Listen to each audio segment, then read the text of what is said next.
Hello students, we met you again. Welcome to my channel.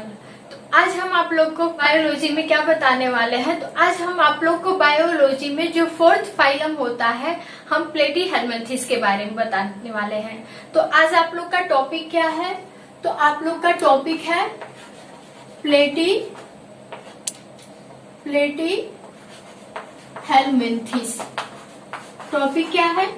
Platyhelminthes, जिसे हम हिंदी में कैसे जानते हैं? तो इसको हम हिंदी में चपटे कृमि के नाम से जानते हैं। कौन से? तो चपटे कृमि के नाम से। ठीक है। अब देखिए, बात करें कि इनका हैबिट और हैबिटेट क्या होता है। तो इससे पहले हम आप लोग को बता दें कि जो आप लोग का चौथा फाइलम है, कौन सा है? तो फोर्थ फाइलम है। जो चौथा आप लोग का फाइलम है वो कौन सा है? तो प्लेटीहेल्मिन्थेस है। प्लेटीहेल्मिन्थेस का जो अर्थ होता है वो क्या होता है? प्लेटीज मतलब चपटे और हेल्मिन्थेस मतलब जो चपटे शरीर वाले कृमि होते हैं। ठीक है। तो इनका शरीर चपटा होने के कारण हम इन्हें क्या कहते हैं? चपटे कृमि भी कहते हैं।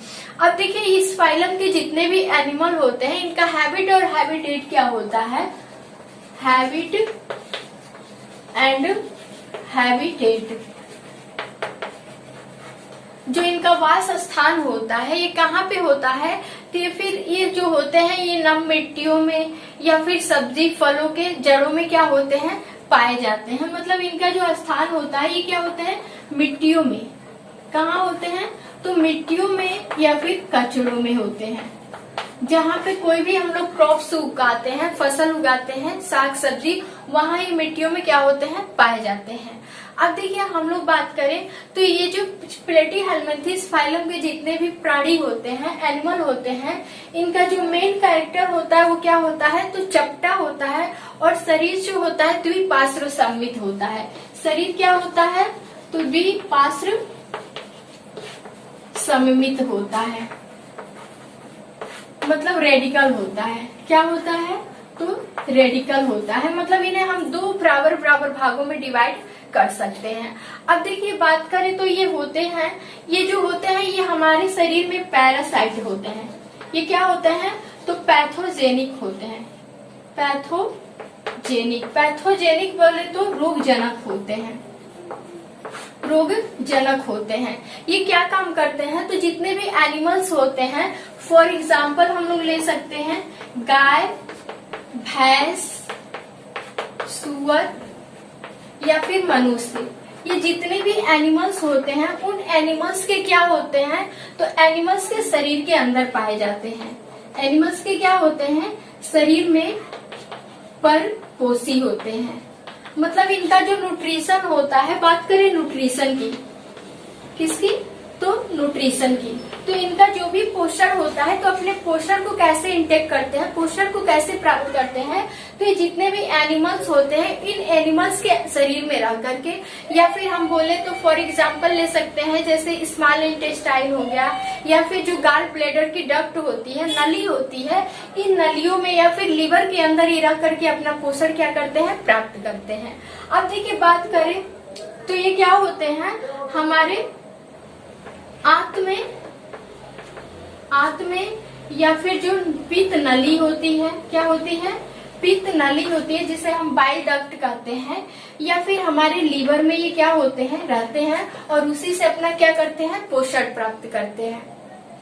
अब देखिए, बात करें कि कौन कौन से एनिमल आते हैं, इसमें कौन से लिविंग होते हैं। तो फॉर एग्जाम्पल हम लोग ले सकते हैं लिवर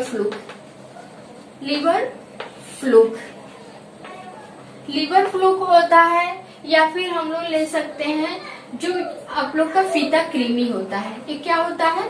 फीता कृमि होता है, जिसे हम चपटे कृमि कहते हैं। तो फॉर एग्जाम्पल हम ले सकते हैं कौन से जीव आते हैं? तो लिवर फ्लूक हो गया, फीता कृमि हो गया, और प्लेनेरिया हो गया। क्या हो गया? प्लेनेरिया या फिर फैसियोला। इतने सारे जंतु जो होते हैं, ये क्या होते हैं? चपटे कृमि होते हैं। इसमें अदर एनिमल्स भी आते हैं, लेकिन हमें किसका स्टडी अभी करना है? तो इन सब के बारे में करना है। तो फॉर एग्जाम्पल हम लोग लिवर फ्लूक को ले सकते हैं। तो लिवर फ्लूक का जो स्ट्रक्चर होता है कुछ ऐसे होता है। ये लिवर फ्लूक है, जो इसका स्ट्रक्चर क्या होता है? कुछ ऐसे होता है।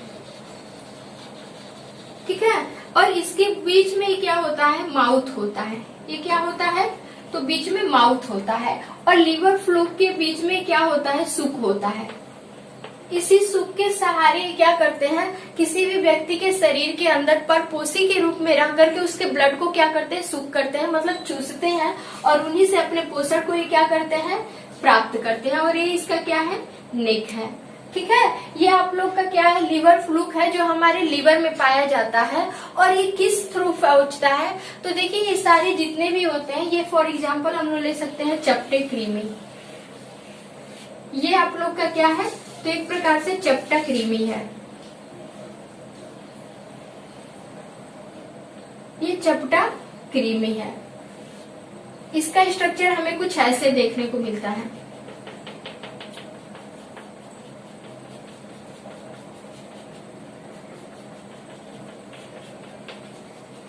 ये देखिए चपटे कृमि है। इसका स्ट्रक्चर जो होता है, इसे हम कुछ ऐसे देखने को मिलता है। ये क्या होते हैं, बहुत ही क्या होते हैं, बड़ी संख्या में होते हैं। ये जो भी होते हैं, ये क्या होते हैं, छोटे से अंडे के रूप में धीरे धीरे हम लोग के शरीर में बहुत सारे अंडे कलेक्ट करते हैं, और उन्हीं अंडे को क्या करते हैं, नए बच्चे के रूप में बहुत सारे संख्या को क्या कर लेते हैं, फैला लेते हैं।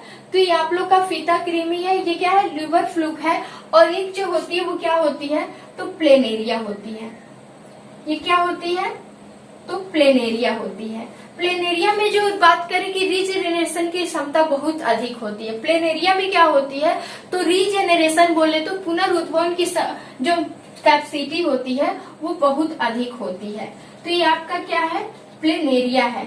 ये भी एक प्रकार की क्या है, जीव होती है। इसमें इसके शरीर के हम जितने भी टुकड़े करें, तो इस टुकड़े से नए प्लेनेरिया का क्या हो सकता है, रीजेनरेशन हो सकता है, मतलब पुनरुद्भवन हो सकता है। ठीक है, तो ये रहा आप लोग का प्लेनेरिया के बारे में।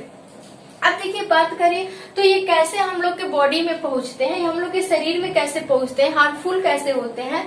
तो देखिए कोई भी हम लोग फल सब्जी या फिर अनाज वगैरह लेते हैं, तो उसमें थोड़ा से भी गंदगी की वजह से मिट्टी के थ्रू जब भी हम लोग कोई भी फल फ्रूट बिना धुली हुई सब्जियां जब भी हम लोग इंटेक कर लेते हैं, ग्रहण कर लेते हैं, तो उन्हीं के माध्यम से हम लोग के शरीर में क्या होते हैं, पेट में पहुंच जाते हैं। और जो हम लोग का आंत का इंटेस्टाइन का कोलन होता है, या फिर कोई भी बाइल डक्ट हो गया, या फिर लीवर जो होता है, उसके शरीर के अंदर ये पहुंच करके क्या करते हैं, तो उनकी सेल्स को खाने लगते हैं, और जो भी ब्लड होता है उस ब्लड को सुक करने लगते हैं।